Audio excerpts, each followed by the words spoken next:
est temps de mettre en application des textes et lois qui protègent la femme. De vulgariser les textes et lois qui protègent les filles et les femmes en langue locale. C'est un atelier de plaidoyer des femmes des réseaux Fafawa pour l'accès à la terre des femmes et le maintien des filles à l'école dans la Donga à l'endroit des autorités départementales, communales et dépositaires des normes et valeurs endogènes qui a eu lieu à Diougou le 27 juin 2024. Cette activité soutenue par Kagi et la Société pour le développement du coton à travers Cœur Bénin Togo s'inscrit dans le cadre de la mise en œuvre de la phase 3 du projet Soutenir les femmes et les enfants dans les communautés cotonnières SOFEC. L'objectif, c'est que les femmes se fassent écouter par les cibles pour améliorer leurs conditions de vie dans le domaine éducatif et le domaine foncier. C'est des femmes qui mobilisent elles-mêmes leurs sous pendant un cycle.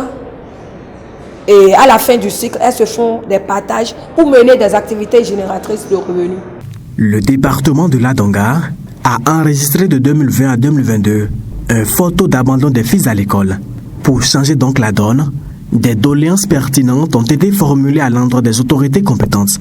En 2020, 2021 et 2022, les taux d'abandon des filles dans la Donga sont respectivement 15,55%, 16,62% et 16,50%. Inquiète pour la génération future, nous avons décidé d'enlever le voile qui mine depuis longtemps les femmes de notre département. Il est plus que jamais temps de faciliter l'accès des femmes au foncier rural tout en œuvrant pour une gestion équitable des conflits domaniaux au niveau de chaque instance foncière. De créer des centres d'accueil pour les victimes de violences basées sur le genre. Sensibiliser sur la scolarisation, le suivi et le maintien des filles à l'école est important.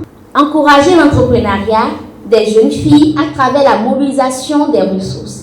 Sensibiliser les jeunes filles sur les conséquences de la migration qui s'observe.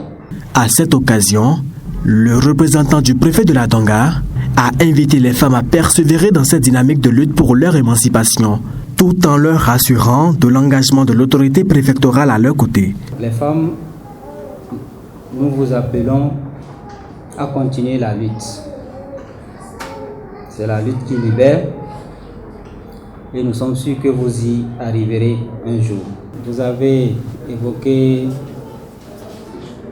la migration, les problèmes des écoles confessionnelles et autres. Tout ça a été reçu et sera bien sûr transmis à l'autorité qui, je le répète une fois, ne va pas dormir là-dessus.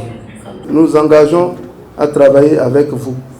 Le réseau, j'espère que vous pourrez toucher désormais les communes. J'espère que vous serez accompagnés à élaborer un plan d'action qui va vous permettre d'aller au niveau de toutes les communes, en tout cas même au niveau arrondissement, pour que, ensemble avec vous, nous puissions continuer la sensibilisation. Il faut souligner qu'au cours de cet atelier, les propriétaires terriens ont également saisi l'occasion pour formuler des doléances à l'endroit des autorités présentes. Ils ont par ailleurs plaidé pour la facilitation des démarches dans l'obtention des documents pouvant les aider à sécuriser leurs terres.